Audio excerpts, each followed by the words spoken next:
There's a budget in the same way that setting your car on fire and pushing off a cliff takes care of that tune-up that you need. I'm a proud union member, AFS Union Local 2748, which means I am a proud public employee. I work for the Department of Workforce Development and Unemployment Adjudication, and I'm good at what I do. I serve people in the state of Wisconsin day in, day out, and this last week I'm serving day in, and come here day out, make my voice heard along with the rest of you. As we've all heard about collective bargaining rights under tag, they're fundamental to fair treatment. And the union, of course, has said that it's been willing to bargain when the state is tough. The governor has refused to hear it. There's no way to extract concessions from labor if management is not willing to sit down and listen, even when we're willing to get them.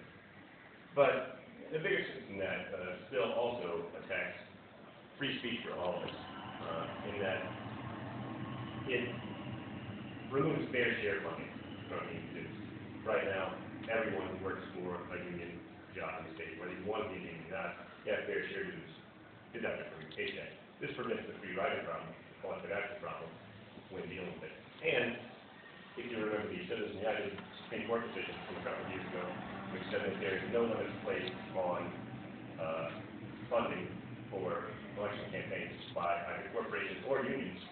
By defunding unions, there's no one to balance the speech of corporations in elections. And I don't know about you, but I don't want any corporation speaking for me, even if it's one that I might not have a problem with. Right? Unions are good for workers. They're good for equality. They're good for women's rights. We've heard a lot of women's voices here today. They're good for minority rights. We've heard fair share of those. They're good for, as the young man pointed out earlier, our LGBT friends.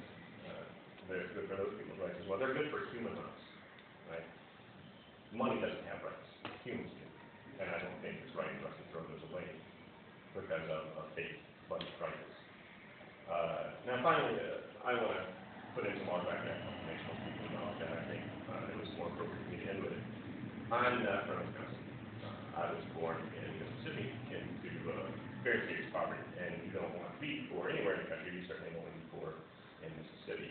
I joined the military year after high school, saw the world, had to pay for my college, and eventually I moved to Wisconsin and came here for graduate school and taught some wonderful people at the university here. And now, like I said, I'm a public sector employee. But the reference to the initial part was still, I'm from Mississippi. I don't think most people in this room understand a lot of the public services and misery and squalor that exist there. As of right now, 20% of the population of that state is in poverty, and that's by the fairly stingy federal poverty level.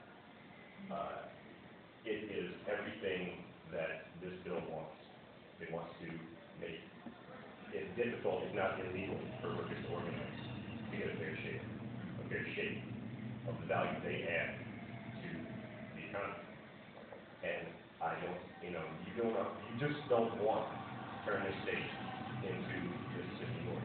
And I don't think enough people appreciate just how bad that is. But please keep that in mind. Call your friends, call your relatives, call your representatives, write the governor another email. And hopefully we can get them to listen before they finish demolishing what it is an absolutely wonderful crown jewel of education.